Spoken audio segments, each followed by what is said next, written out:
क्या खोया क्या पाया। राजस्थान प्रदेश कांग्रेस कमेटी के अध्यक्ष के रूप में गोविंद सिंह डोटासरा ने आज 5 साल पूरे कर लिए। 5 साल पहले जब डोटासरा को पार्टी की कमान सौंपी गई थी तब हालात बिल्कुल अलग थे। तब से अब तक यानी 5 साल में डोटासरा ने क्या खोया क्या पाया, देखिए इस रिपोर्ट में। गोविंद सिंह डोटासरा जिंदाबाद जिंदाबाद जिंदाबाद कांग्रेस पार्टी।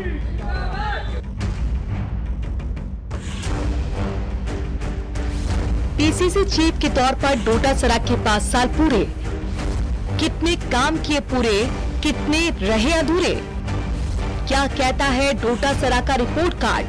अपने तेवर कलेवर के लिए चर्चित पीसीसी चीफ गोविंद सिंह डोटासरा ने अपने 5 साल पूरे कर लिए। डोटासरा को प्रदेश कांग्रेस की कमान तब सौंपी गई थी जब पार्टी गहरे सियासी संकट से गुजर रही थी। जुलाई 2020 में सचिन पायलट गुट की बगावत के चलते उस समय की अशोक गहलोत सरकार संकट में आ गई थी। तब से अब तक डोटासरा ने कई मोर्चों पर अपनी सशक्त उपस्थिति दर्ज कराई, कई कार्यों को बखूबी अंजाम दिया। संगठन को बूथ स्तर से लेकर प्रदेश कार्यकारिणी तक दोबारा खड़ा किया, नई नियुक्तियां की, मंडल और नगर अध्यक्षों की पहली बार नियुक्ति की, बूथ स्तर पर कार्यकर्ताओं से संवाद का नया प्रयोग किया।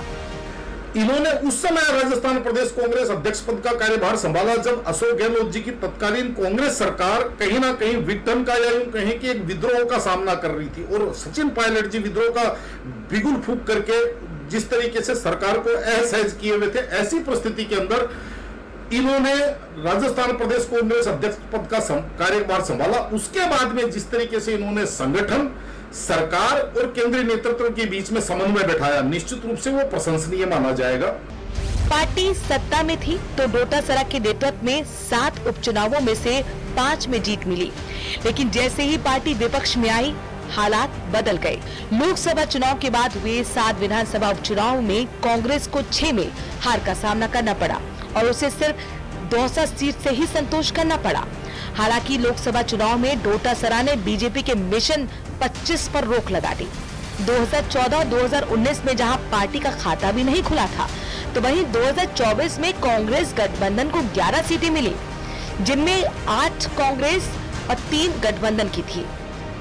माननीय डोटासरा जी जो कांग्रेस के प्रदेश अध्यक्ष हैं, वास्तव में उनका कार्यकाल बहुत अच्छा रहा है, हमारे लिए बहुत अच्छा रहा है, क्योंकि उनके अध्यक्ष रहते हुए कांग्रेस चौपट हो गई है और भारतीय जनता पार्टी की सत्ता आ गई। उनके रहते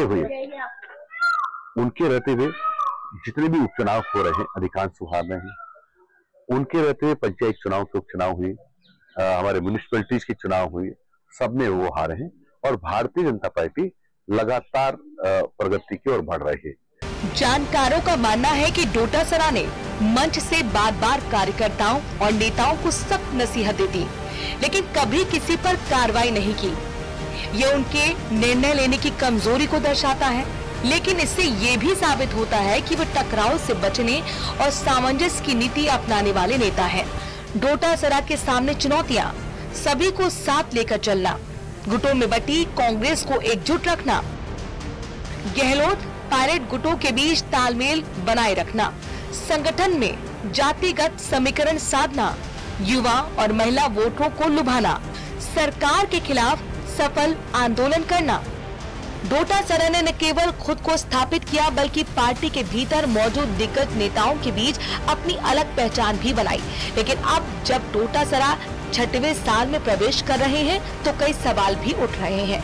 कहा जा रहा है कि निकाय और पंचायत चुनाव उनके लिए किसी अग्नि परीक्षा से कम नहीं होंगे।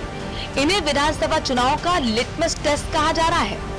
पार्टी अगर इन चुनाव में अच्छा प्रदर्शन करती है तो डोटासरा का कद और मजबूत होगा, लेकिन नाकामी की हालत में उनके नेतृत्व पर सवाल उठ सकते हैं। Bureau report, news 18 Rajasthan.